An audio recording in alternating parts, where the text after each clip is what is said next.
संस्कृत अनुवाद चैप्टर 2। दोस्तों, इस चैप्टर में हम कर्म कारक को काफी विस्तार से समझेंगे। इसके अंतर्गत हम जानेंगे कि कर्म कारक क्या होता है, कर्म कारक में कौन सी विभक्ति होती है एवं द्वितीया विभक्ति का प्रयोग कहाँ कहाँ किया जाता है। तो फिर चलिए वीडियो शुरू करते हैं।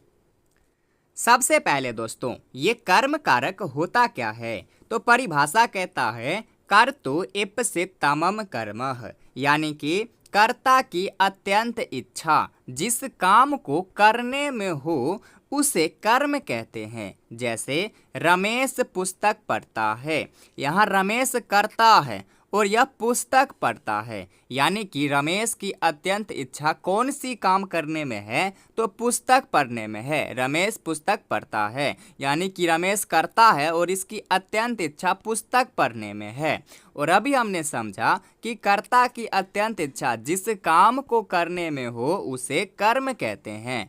तो रमेश की अत्यंत इच्छा कौन सी काम करने में है? तो पुस्तक पढ़ने में है। तो हम यहाँ पुस्तक को क्या कहेंगे? कर्म कहेंगे। चलिए आगे समझिए। आगे कहता है कर्मणि द्वितीया, कर्म में द्वितीया विभक्ति होती है। अभी हमने समझा कि कर्ता की अत्यंत इच्छा जिस काम को करने में हो उस काम को हम क्या कहते हैं? तो कर्म कहते हैं। यहाँ रमेश की अत्यंत इच्छा पुस्तक पढ़ने में है तो पुस्तक को हम कर्म कहेंगे। आगे कहता है कि कर्म में द्वितीया विभक्ति होती है। तो यहाँ पुस्तक कर्म है तो इस पुस्तक में हम द्वितीया विभक्ति लगाएंगे। प्रथमा होता है पुस्तकम पुस्तके पुस्तकानि और द्वितीया भी यही होता है पुस्तकम पुस्तके पुस्तकानि। तो पुस्तक में हम द्वितीया विभक्ति लगाएंगे तो क्या हो जाएगा? पुस्तकम। पढ़ता है पठति, रमेश पुस्तक पढ़ता है, रमेशः पुस्तकम पठति। इसी प्रकार से और समझिए, राम फल खाता है। यहाँ राम क्या है? करता है और इसकी अत्यंत इच्छा कौन सी काम करने में है? तो फल खाने में। रमेश फल खाता है तो फल क्या हो जाएगा? कर्म हो जाएगा। और कर्म में कौन सी विभक्ति? तो द्वितीया विभक्ति। तो फल का द्वितीया क्या हो जाएगा? फलम ही हो जाएगा। और खाता है खादति, तो पूरा क्या हो जाएगा? राम फल खाता है, रामः फलम खादति। इसी प्रकार से वह पुस्तक पढ़ती है, यहाँ पढ़ती है यानी कि स्त्रीलिंग वाक्य है। स्त्रीलिंग में जो है वह के लिए क्या लिखते हैं? सा लिखते हैं। पुल्लिंग के लिए सह लिखते हैं, स्त्रीलिंग के लिए सा लिखते हैं और पुल्लिंग यानी कि नपुंसक लिंग के लिए तत् लिखते हैं। यहाँ स्त्रीलिंग है इसके लिए क्या लिखेंगे? सा लिखेंगे। पुस्तक पढ़ती है यानी कि उसकी अत्यंत इच्छा कौन सी काम करने में है? तो पुस्तक पढ़ने में है तो पुस्तक कर्म हो जाएगा। और इस कर्म में द्वितीया विभक्ति, पुस्तक का द्वितीया पुस्तकम, पढ़ती है पठति। चलिए आगे समझिए। आगे कहता है कि अभितः उभयतः परितः सर्वतः योगे द्वितीया, यानी कि अभितः उभयतः परितः सर्वतः इन सब के योग में द्वितीया विभक्ति का प्रयोग किया जाता है। अब इन सब का मतलब क्या होता है इसे समझिए। अभितः या फिर उभयतः, इन दोनों का मतलब होता है दोनों ओर। परितः का मतलब होता है चारों ओर। सर्वतः का मतलब होता है सभी ओर। इन सब के योग में कौन सी विभक्ति लगाएंगे? तो द्वितीया विभक्ति। चलिए उदाहरण से समझिए। वाक्य है गांव के दोनों ओर पर्वत हैं। दोनों ओर के लिए क्या लिखते हैं? अभितः या फिर उभयतः। तो हम यहाँ अभितः ही लिखेंगे, अभितः। लेकिन किसके दोनों ओर? तो गांव के दोनों ओर। जिसके दोनों ओर है, जिसके लिए हम दोनों ओर का प्रयोग किए हैं उसमें द्वितीया विभक्ति लगाएंगे। तो गांव के लिए हम दोनों ओर का प्रयोग किए हैं तो गांव में द्वितीया विभक्ति लगाएंगे। क्या हो जाएगा? ग्रामम। दोनों ओर के लिए अभितः, पर्वत हैं पर्वतः हैं सन्ति। तो पूरा वाक्य हो जाएगा गांव के दोनों ओर पर्वत हैं, ग्रामम अभितः पर्वताः सन्ति। आगे है गांव के चारों ओर नदी है। चारों ओर के लिए क्या होता है? परितः, तो हम परितः लिखेंगे। लेकिन किसके लिए चारों ओर का प्रयोग किया गया है? तो गांव के लिए। गांव के चारों ओर नदी है तो गांव में द्वितीया विभक्ति लगाएंगे। ग्रामम, चारों ओर के लिए परितः नदी है, नदी, और है के लिए अस्ति।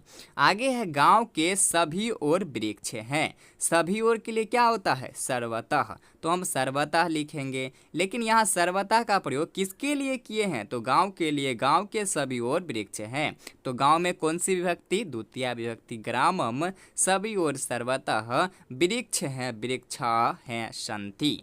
चलिए आगे समझिए।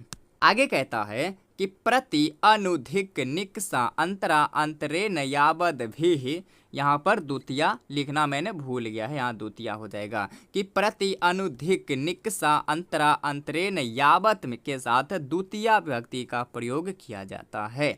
अब इन सब का मतलब क्या होता है इसे समझिए। अनु, यहाँ क्या है, प्रति, प्रति का मतलब होता है और, इसके बाद है अनु, अनु का मतलब होता है पीछे, फिर है धिक, धिक मतलब होता है धिक्कार, निक्सा, निक्सा मतलब होता है निकट, अंतरा, अंतरा मतलब होता है बीच में, फिर है अंतरेण, अंतरेण का मतलब होता है बिना, और यावत, यावत का मतलब होता है तक। इन सब के प्रयोग में जिसके लिए हम इन सब का प्रयोग करेंगे उसमें कौन सी विभक्ति, तो द्वितीया विभक्ति। चलिए इसे भी उदाहरण से समझिए। कहता है शिशु की ओर जाओ, और के लिए क्या है, तो प्रति है, तो और के लिए हम प्रति लिखेंगे। लेकिन यहाँ प्रति शब्द का प्रयोग किसके लिए किया गया है, तो शिशु के लिए, शिशु की ओर जाओ, तो शिशु में द्वितीया विभक्ति लगाएंगे, शिशुम, और के लिए प्रति, जाओ, लोट लकार अनुज्ञा अर्थ है तो क्या लिखेंगे, गच्छ, शिशुम प्रति गच्छ। फिर है राम के पीछे लक्ष्मण है, पीछे, पीछे का क्या होता है, अनु, अनु लिखेंगे, यहाँ अनु लिखेंगे। लेकिन यहाँ पीछे शब्द, अनु शब्द का प्रयोग किसके लिए किया गया है, तो राम के लिए, तो राम में द्वितीया विभक्ति, रामम अनु, लक्ष्मण है, लक्ष्मणः है के लिए अस्ति। फिर है अभक्त को धिक्कार है, धिक्कार, ये धिक्कार का क्या होता है, धिक, धिक, लेकिन जिसके साथ धिक्कार हो उसमें कौन सी विभक्ति, तो द्वितीया विभक्ति। धिक्कार किसको है, अभक्त को है, तो अभक्त में द्वितीया विभक्ति, अभक्तम धिक, और है के लिए अस्ति। आगे समझिए। घर के निकट नदी है, निकट, निकट का क्या होता है, तो अभी हमने समझा कि निकट का निक्सा होता है, तो यहाँ हम क्या लिखेंगे, निक्सा। लेकिन किसके निकट, तो घर के निकट, तो घर में द्वितीया विभक्ति लगाएंगे, गृहम निक्सा नदी है, नदी अस्ति। आगे है राम लक्ष्मण के बीच में सीता है, बीच में, बीच में का क्या होता है, तो बीच में का होता है अंतरा, अंतरा मतलब बीच में, तो बीच में के स्थान पर हम क्या लिखेंगे, अंतरा, यहाँ अंतरा। लेकिन किसके लिए अंतरा का प्रयोग किया गया है, तो राम लक्ष्मण के बीच में, राम लक्ष्मण के लिए, दोनों के लिए, तो दोनों में हम द्वितीया विभक्ति लगाएंगे, रामम लक्ष्मणम अंतरा, सीता है, सीता अस्ति। राम लक्ष्मण के बीच में सीता है, रामम लक्ष्मणम अंतरा सीता अस्ति। फिर है कृष्ण के बिना राधा खिन्न है, बिना, बिना का क्या होता है, तो बिना का होता है अंतरेण, अंतरेण मतलब बिना, तो इस बिना के स्थान पर हम क्या लिखेंगे, अंतरेण लिखेंगे, यहाँ हम अंतरेण लिखेंगे, अंतरेण। लेकिन यहाँ अंतरेण शब्द का प्रयोग किसके लिए किया गया है, तो कृष्ण के बिना, कृष्ण के लिए, तो कृष्ण में द्वितीया विभक्ति लगाएंगे, कृष्ण, बिना के लिए अंतरेण, राधा खिन्न है, राधा खिन्न है, खिन्न यहाँ हम अस्ति लगा देंगे, भी नहीं भी लगाएंगे कोई दिक्कत नहीं है। फिर है नगर तक वृक्ष है, तक, तक का क्या होता है, तो अभी हमने पढ़ा कि तक का होता है यावत, तो यहाँ हम तक के स्थान पर क्या लिखेंगे, यावत लिखेंगे। लेकिन यहाँ तक शब्द का प्रयोग किसके लिए किया गया है, तो नगर के लिए ना, नगर तक वृक्ष हैं, तो नगर में द्वितीया लगाएंगे, नगरम, तक के लिए यावत वृक्ष हैं, वृक्षाः सन्ति। चलिए आगे बढ़ते हैं। आगे कहता है क्रिया विशेषणे द्वितीया, यानी कि क्रिया विशेषण पदों में द्वितीया विभक्ति होती है। अब आप क्रिया विशेषण को तो जानते ही होंगे कि जो शब्द क्रिया की विशेषता बताता है उसे क्रिया विशेषण कहते हैं। जैसे वह मधुर गाता है, वह क्या है, करता है, इसके लिए सह लिखेंगे, गाना क्रिया है। अब जो शब्द इस गाना का विशेषता बताएगा, अच्छा गाता है, बुरा गाता है, धीरे गाता है, स्पीड गाता है, वो शब्द क्या हो जाएगा, क्रिया विशेषण हो जाएगा। तो यहाँ मधुर गाता है, यहाँ गाना का विशेषता बता रहा है कि मधुर गाता है, तो मधुर क्या हो जाएगा, क्रिया विशेषण।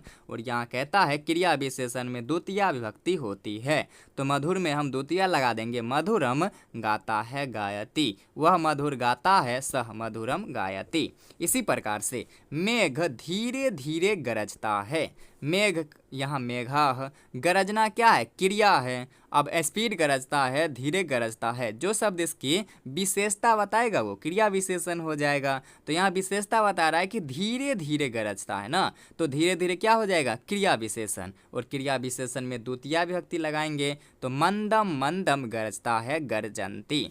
फिर है घोड़ा तेज दौड़ता है, दौड़ना क्या है, क्रिया है। और इसकी विशेषता बता रहा है कि तेज दौड़ता है ना, तेज का होता है द्रुत और इसमें द्वितीया लगा देंगे द्रुतम। घोड़ा का अश्व, तेज का द्रुतम, दौड़ना को होता है धावती। लेकिन यहाँ गलती से जो है गच्छति टाइप हो गया है, तो हो जाएगा घोड़ा तेज दौड़ता है, अश्व द्रुतम धावती। चलिए अब हम इसे थोड़ा और क्लियर करने के लिए इससे संबंधित वाक्य को देखते हैं। राम फल खाता है, राम करता है और इसकी अत्यंत इच्छा क्या है, तो फल खाने की है, तभी तो यह फल खा रहा है। यानी कि राम की अत्यंत इच्छा फल खाने में है, और जो इसकी अत्यंत इच्छा जिस काम को करने में वो कर्म है, और कर्म में द्वितीया विभक्ति, तो फल में द्वितीया लगा देंगे, फलम खाता है, खादति। गांव के दोनों ओर पहाड़ हैं, दोनों ओर के लिए अभित या फिर उभयत, और जिसके लिए दोनों ओर हो उसमें द्वितीया विभक्ति। तो गांव के दोनों ओर तो ग्रामम, दोनों ओर अभित पहाड़ हैं, पर्वतः सन्ति। फिर है गांव के निकट नदी है, निकट का क्या होता है, निक्सा, जिसके लिए निक्सा का प्रयोग किया गया उसमें द्वितीया विभक्ति। तो गांव के लिए किया गया, गांव के निकट नदी है, तो गांव में द्वितीया लगाएंगे, ग्रामम निक्सा, नदी है के लिए अस्ति। फिर वह मीठा बोलता है, बोलना क्रिया है, और इसकी विशेषता बता रहा है कि मीठा बोलता है ना, मधुरम बोलता है, तो मीठा में द्वितीया विभक्ति लगाएंगे मधुरम, और वह के लिए सह, क्या हो जाएगा, वह मीठा बोलता है, सह मधुरम वदति।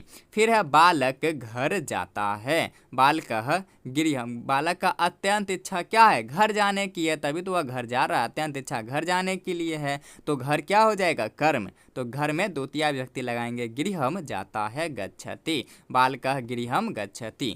चलिए अब हम पार्ट 4 में करण कारक को काफी विस्तार से समझते हैं।